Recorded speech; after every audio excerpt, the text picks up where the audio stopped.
No ar, Minuto da Unicidade, com o pastor Tony de Souza.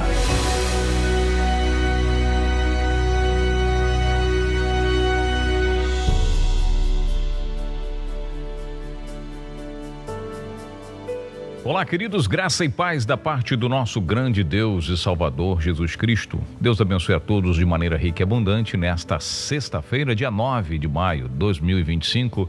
Até aqui nos ajudou o Senhor Jesus.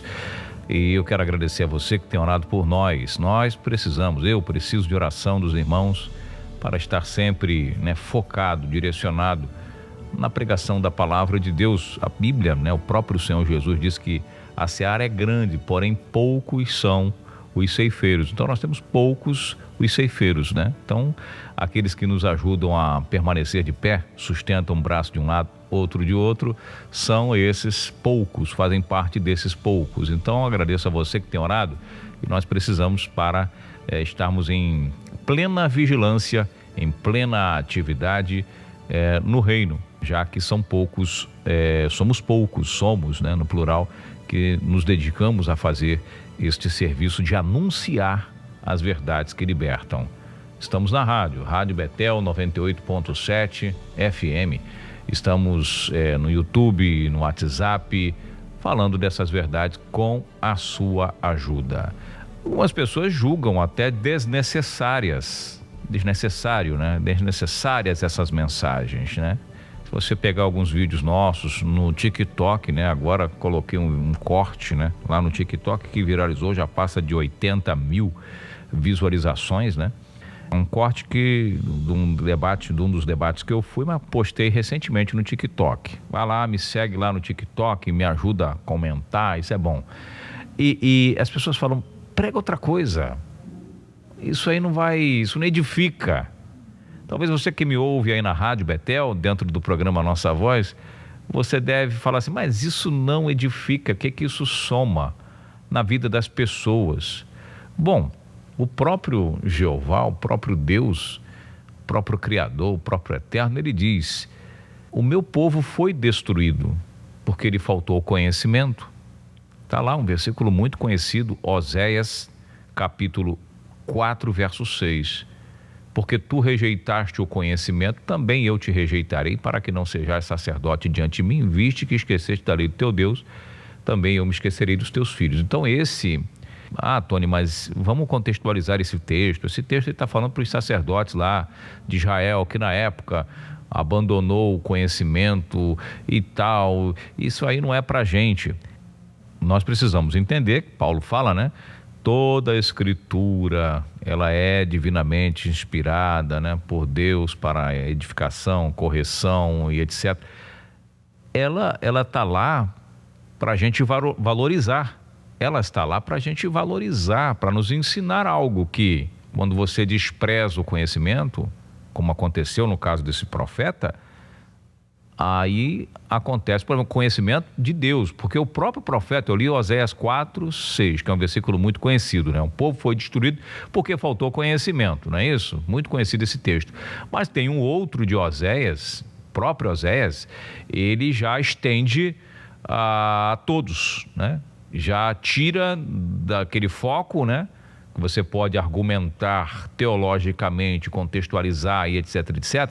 Mas veja o que Oséias estende aqui para todos, o Espírito falando por intermédio do profeta Oséias. 2 capítulos adiante, eu li 4, 6, agora vamos para o 6, 6. Porque eu quero misericórdia e não sacrifício, e o conhecimento de Deus mais do que holocaustos. Viu o que Deus quer? Porque eu quero a misericórdia e não sacrifício. E o conhecimento de Deus mais do que os holocaustos. Então o que temos de pessoas hoje preocupadas com os holocaustos, com os cultos, com o templo, temos que estar lá, temos que ensinar, temos que fazer, temos que acontecer, temos que ir para frente e vamos lá sacrificar, vamos entregar nossos dízimos, nossas ofertas e as pessoas são cobradas pelo sacrifício. Só que Deus está dizendo, antes do sacrifício, vem o conhecimento de Deus. Primeiro o conhecimento, primeiro a misericórdia. Primeiro a misericórdia, porque se você não tem a misericórdia, não exercita a misericórdia, e o próprio Jesus fala isso.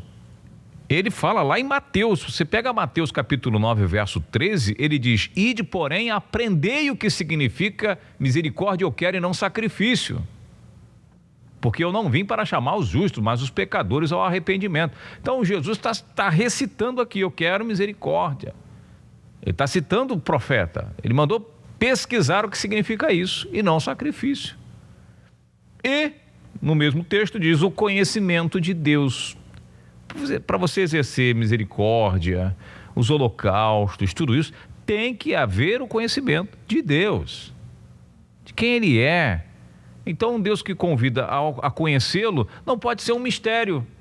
É por isso que nós insistimos aqui na tecla da pregação da unicidade de Deus, para que você conheça o Deus o qual você está servindo. E como os ouvintes, alguns ouvintes da rádio, alguns ouvintes da internet, das redes sociais, alguns internautas dizem que isso é perca de tempo, isso é balela, isso vai gerar debate. Olha, se tem uma coisa que eles debateram na Bíblia, o próprio Jesus não escapou, foi de debate.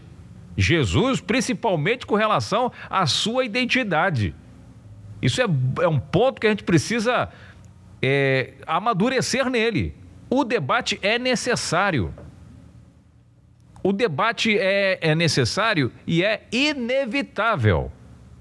Então a pessoa precisa entender de uma vez por todas. Paulo tinha por costume, leia lá, Atos capítulo 17, verso 13, tinha por costume ir todos os sábados na sinagoga debater com os judeus. Gente, imagina, debater com judeu. Não é fácil. Debate hoje com judeu, para você ver, não é algo fácil. Os caras são bons, os homens mais inteligentes do planeta Terra. E era com eles que Paulo confrontava. E Paulo era um fariseu de natureza, né? Então sabia debater, além do espírito, que é primordial, né? Ele tinha todo o conhecimento da teologia judaica, então isso era uma ferramenta, era um diferencial na vida de Paulo. Mas ele tinha por costume, imagina você entrar numa igreja e debater com os pastores. Como que você me ouve e diz que isso não é necessário? Como que tem até mesmo irmãos unicistas que julgam que isso não é necessário? Que julgam que isso não é relevante. Cara, vamos falar de amor, vamos falar de perdão, vamos falar de salvação.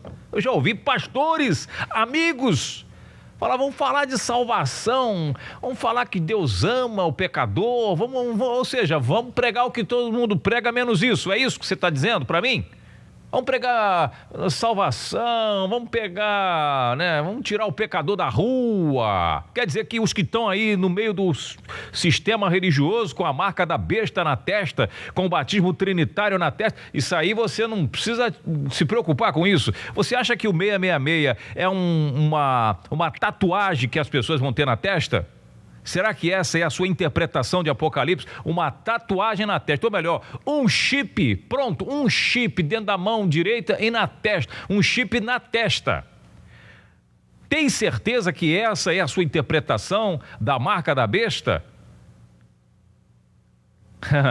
Ah, meu Pai eterno, as pessoas já estão marcadas. Quem não é, tem duas marcas que as pessoas têm. Uma é de Cristo e a outra é na testa, né? Uma é a marca de Cristo, é a marca deles, marcados para eles, selados para eles, marcados.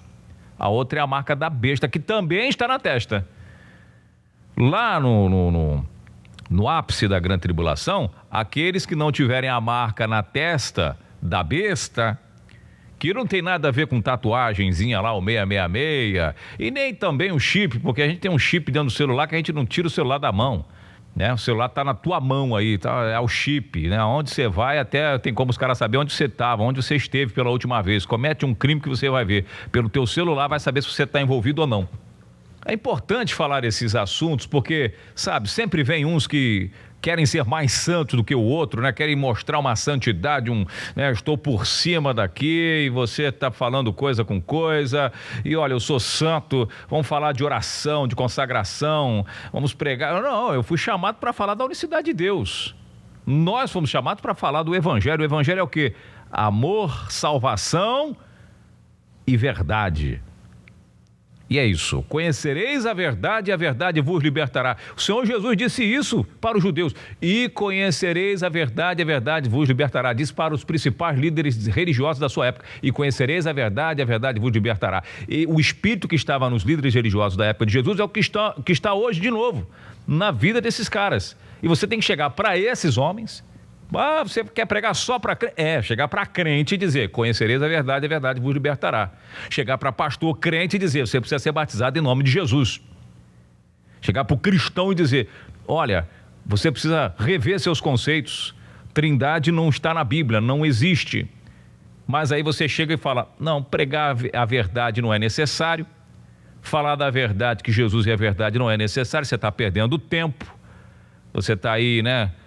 Por isso que não anda teu ministério, porque você está falando, né? O ministério de Isaías não andava, né? O ministério de Jeremias também não andava, não fluía. Jeremias muito mal ganhou lá o camarada que estava com ele lá, o escrivão lá, só. O povo de Israel foi levado e entrou lá nos tempos de Jeremias, Nabucodonosor entrou arrebentando. Não teve sucesso a pregação de Jeremias, você acha? A de Isaías, a de Oséias, a de Obadias e todos os profetas.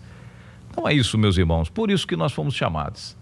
É importante que você conheça a verdade, é importante que o conhecimento, a falta dele, como o próprio Deus profetizou por intermédio de Oséias, que nós estamos lendo aqui, né? A falta dele promove uma destruição sem igual, igual, e promoverá uma maior ainda, porque as pessoas ignoram. Fala coisas boas, agradáveis aos nossos ouvidos, fala coisas que, né, realmente valem a pena, prega coisas que valem a pena. Bom, gente, coisas que valem a pena, tem um monte de gente falando aí, né, esse vale a pena relativo, tem um monte de pessoas falando, tem um monte de pastor falando o que em tese vale a pena, vai edificar, né? Mas a mensagem do Evangelho, ela edifica ou nos confronta em primeiro lugar?